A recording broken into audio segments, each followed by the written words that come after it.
What's up, guys? Stone World here, back again with once again another reaction slash review to mixed martial arts.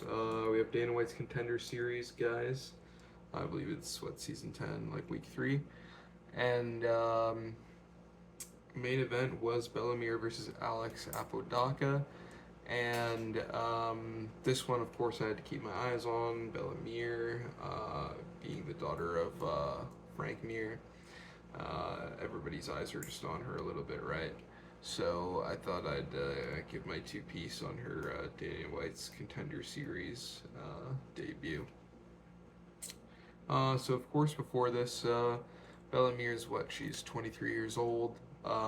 She's an LV native, of course. And I think before this, she has like a 145 NCAA title.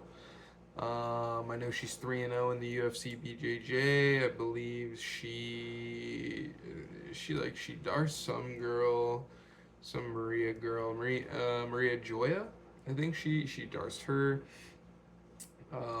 She decisioned Rana Willing, Chaco Willing's daughter, super random.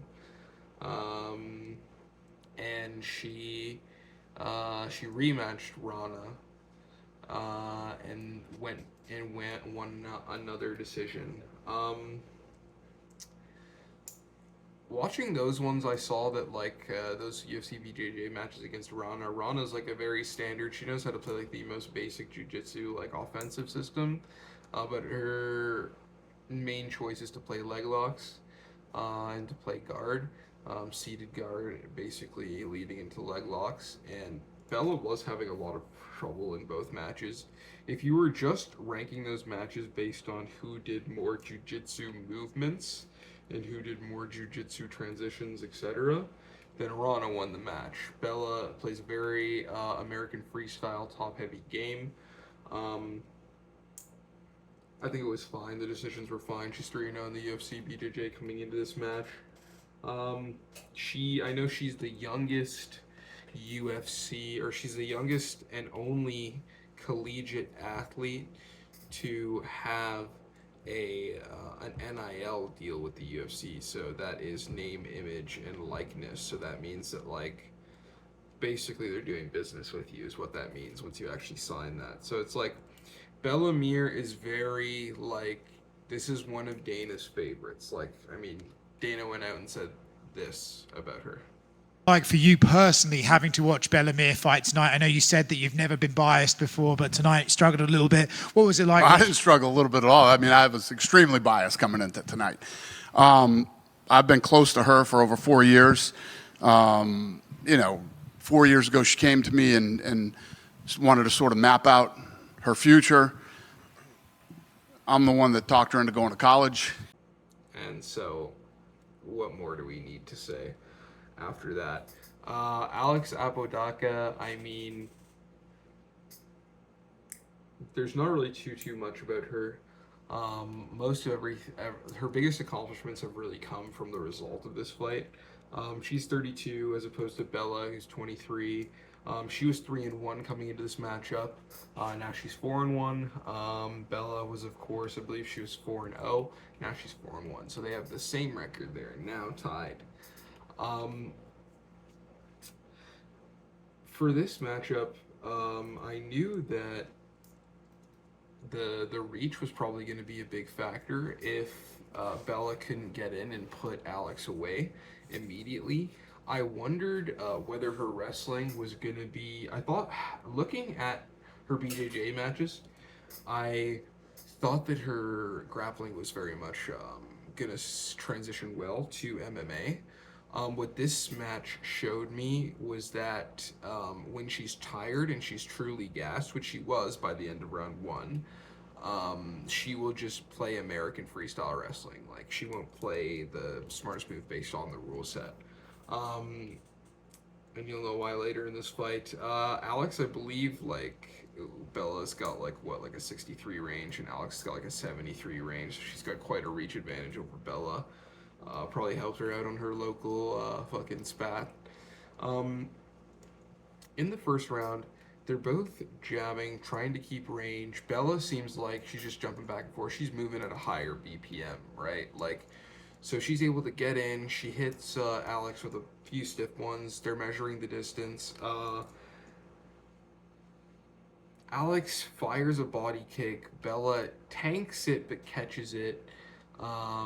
Gets down to the back. Alex is kind of like off balance and kind of turns, gives up her back. Bella jumps on the back. But after the back, like, she's not really able to hold it down all that well. Alex kind of breaks the position. Um, Later into this round, after they go back to find the paces and Bella gets pushed up against the cage by Alex, where she's basically going to spend the rest of this fight. And they lock up. They get into like a clinch cage wrestling scenario, and Bella takes an overhook and decides to like Uchimata, and it is just like she dedicates to it way too hard. It ends up Alex ends up getting up and pretty much getting like dominant position on the scramble. And that's when I was really like, oh man. And she was looking kind of gassed. That Uchimata was the first move where Bella was looking gassed. And I was like, no way, you're gassed already. Were you moving too much? Were you trying to put her away too much? Like, you're telling me, like, you have, like, 10, like, 1-2s in you and, like, 2 grappling exchanges? Like, maybe it was the nervousness. Maybe it was the hype. Maybe her workout was too heavy. Maybe it wasn't heavy enough. I don't know, but it was already looking weird for me. And into the second round, the range is already starting to play more of a range. Bella looks gassed already. She's slowed down more than half her rate. From the break, she was like jumping and idling. It was a complete change of pace. It was a completely different look from Bella. This commentary around this time started to switch up on her. More failed grappling attempts. Right off the start of the round, Bella fakes a jab and goes low, but like she dedicates super hard and just kind of falls down. Like she doesn't like reach for body lock or anything, or like try and go up one arm, reach for an overhook or underhook with one arm and try and like turn in, etc. Like continue the scramble. It's literally just a half jab and then obvious shot off the jab. Alex just sprawls on it perfectly. And she's ready to get up and gets up fast. Gets up faster than Bella Mir. Bella is trailing on the ground. That's when I was like, oh, no. You're like really gassed. But bad IQ. Like, fake the jab, get in. That's a very obvious entry, especially for you. They know you're going to come in like grappling dominant. Off that shot, you need to continue to play the wrestle. Okay, not get up and waste your energy, or when you're shooting, you need to shoot in a way where you're gonna hit your hands and knees fast and get back up. So at least you fake it, you shoot, you get back up, and then we can get back into the grappling. But like just slow, and after that, Alex like the confidence was in her now. Backs up Bella. Peppering shots. Bella, now the range means everything. Bella cannot get in anymore. Whenever she does, you can tell she's just sitting down on everything. Whenever she does sit down, Alex is always coming back with something else. Whenever Bella actually throws a strike, Alex is hitting her with something. On top of the times, Alex can just strike Bella and Bella can't really do much. She doesn't really, like, the grappling is just not working here. The second round goes by, Bella is just absolutely bloodied. Like, she's been beat up all around the octagon now, just like bad cycling. This is one thing I'll talk about. Bella Mir's movement needs a massive, like, she needs movement training. Because even at the start, her main thing was just to, like, do really shit feints and bounce right in the range of her opponent the whole time. That's why when she lost her energy, she just got beat up the whole fucking time. Second round ends, third round comes in. Alex is just coming off like she's basically just pointing Bella to the end. Bella can't really do much. Now Alex is pretty much the grappler. She's catching shit. She's coming in and putting hands on Bella. Bella can barely throw back anything. Bella is now shooting on these like low singles and playing this like low single like turtle like lockdown on the leg. This is like what you would do if you were super tired or you just want to play like a longer game, a more honest long game that just gives you a single point of like advantage and leverage in American freestyle. When she was tired, she just held on to that fucking leg, because that works in American freestyle. But no, Alex was turning in, punching her head, out wrestling her. They end up getting up after that, after Bella basically like threatens getting finished on the ground. They get back up. They get pushed off again. What happens is Bella and Alex are exchanging. They both exchange out. They trade places. Alex is slow to turn around, so Bella shoots on this low single again and curls the leg in, curls the leg in with the shoulder in order to put Alex down. Puts Alex down.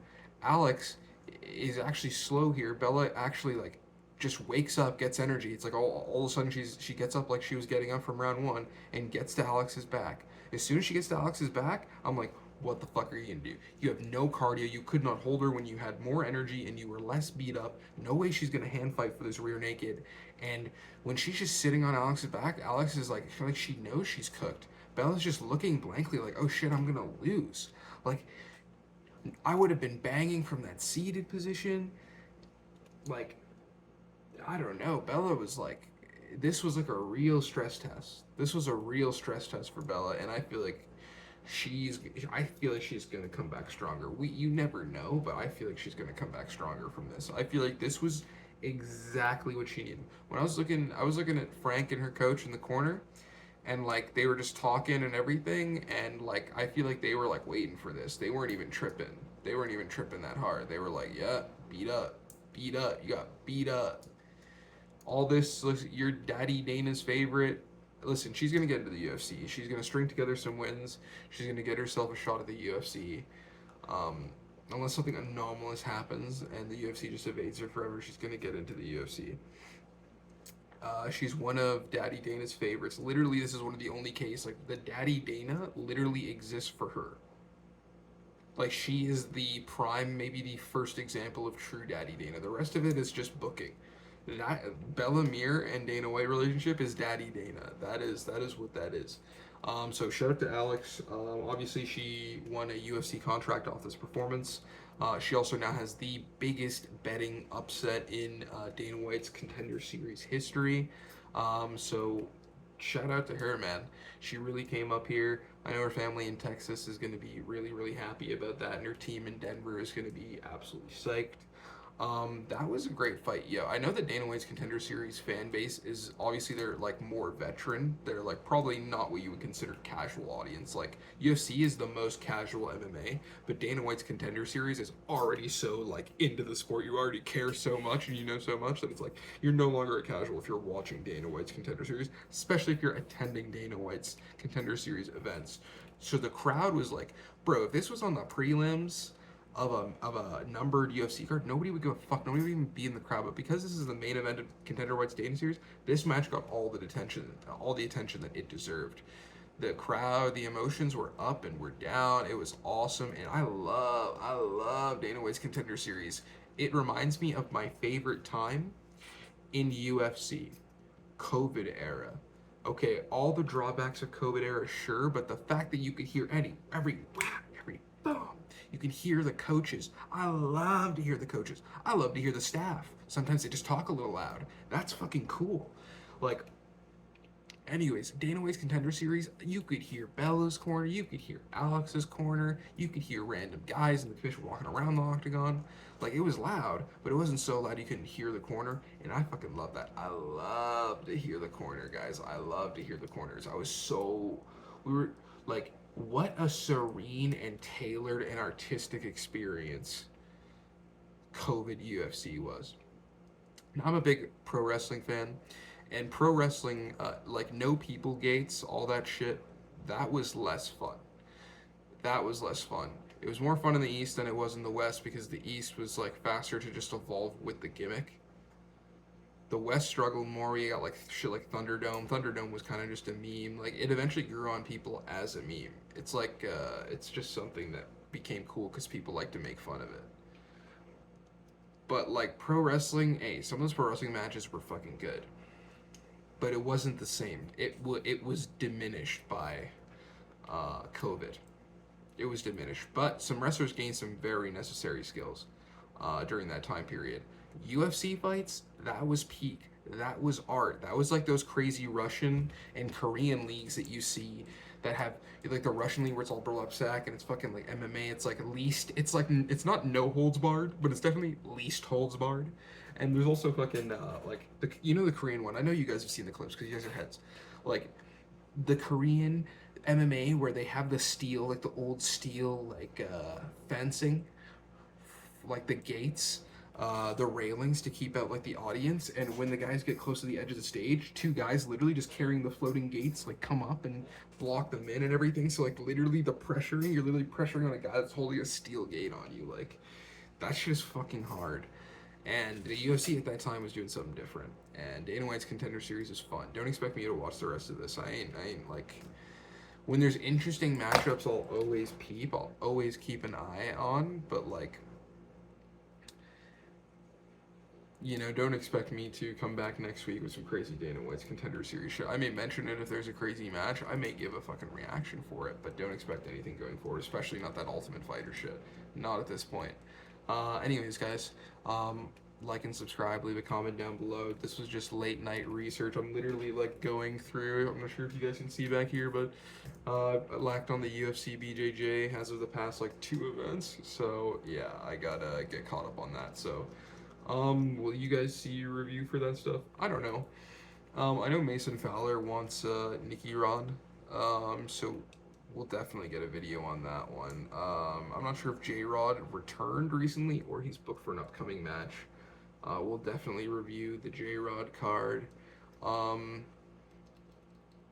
Yeah, I'm not gonna make any promises, but we might do something really interesting. Instead of a regular post reaction like this, we might do something where maybe for some of the matches I'll even have like my live reaction, and then I'll put up like a fucking shitty visual or something that won't get copyright striked. Alright guys,